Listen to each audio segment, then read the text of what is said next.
So we discuss now the concept of channel assignment strategies. And we see now that for efficient utilization of the radio spectrum, a frequency reuse scheme that is consistent with the objectives of increasing capacity and minimizing interference is required.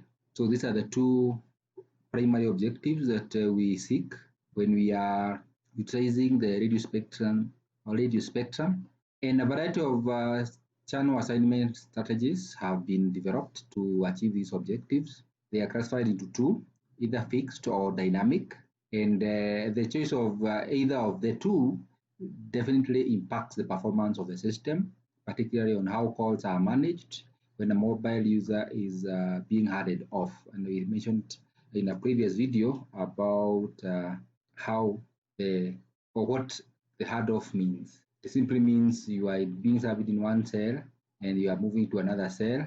Therefore, you are being handed over from being served by this one to being served by a new base station. So in a fixed channel assignment strategy, each cell is allocated predetermined set of voice channels. So that for the fixed channel, each cell, say we are talking about 7 of them, each of the 7 cells are allocated. So there is 1, 2, 3, 4, 5. Of these 7 cells, each of is allocated a fixed number of K channels. Remember, we use K, symbol K, to denote the number of channels that are allocated to a cell. So when we have a cell and a cluster of 7 cells, we determine that each cell will have K number of channels and we allocate to them. Therefore, any call attempt within the cell, maybe cell A or cell 1, can only be served when cell 1 has some unused channels. If the cell does not have unused channels, then the call is broken, or the subscriber receives a message that the signals are busy or the channels are busy, and therefore it cannot communicate. However, there is a variation to this that is still classified as a fixed channel assignment strategy, in which case the cells are allowed to borrow. It's called borrowing strategy, to borrow channels from the neighboring cells if at some point all the channels allocated to that cell are already occupied. And for that borrowing to happen, the MSC or the mobile switching center is the one that supervises the kind of borrowing procedures to be followed and ensures that the borrowing of the channel does not disrupt or interfere with the calls in the neighboring or the donor cell. The other kind of strategy is called dynamic channel strategy, in which case voice channels are not allocated to different cells permanently.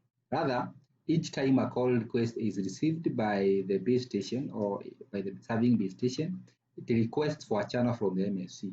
And the channel and the MSC allocate some channel to serve that request. So sometimes some cells might have more requests than others.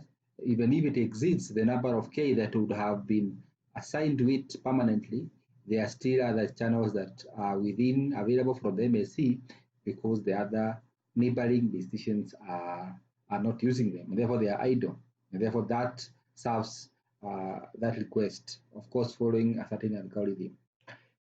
There is a kind of a hybrid channel assignment strategy that is a combination of both fixed and dynamic channel allocation scheme, in which case a portion of K channels, maybe K minus N, is allocated to each cell, and then N times capital N, the remaining, say we have each cell would be allocated, K would be, say, 50. Then you say that a typical cell, when it is not serving calls normally, is serving, say, 40 users. So we would say that K minus 10 is equals to 40. This remaining 10, I'm denoting with small n, and we have 7 cells in the cluster. So this is the one I'm separating with capital N. You'd have 10 times 7 cells becoming 70.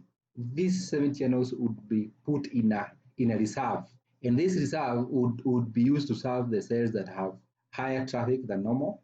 And that kind of a strategy is the one that we refer to as the hybrid channel assignment strategy.